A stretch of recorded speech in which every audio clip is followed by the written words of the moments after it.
panga kabla hujachukua hatua. Biashara sio bahati, ni akili na mipango.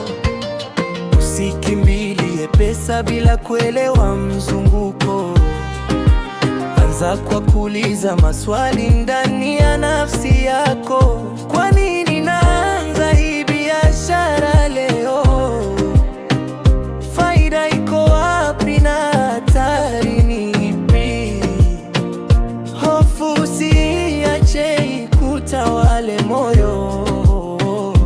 Badilisha mtazamo, ndipo utaona njia. Wengi wanafuata mkumbo bila kufikiri, wanaiga mafanikio bila kujua chanzo chake. Lakini mwenye akili hujenga njia yake. Hata giza likija, anatumia maarifa kama taa. Biashara ni mchezo wa akili, si nguvu.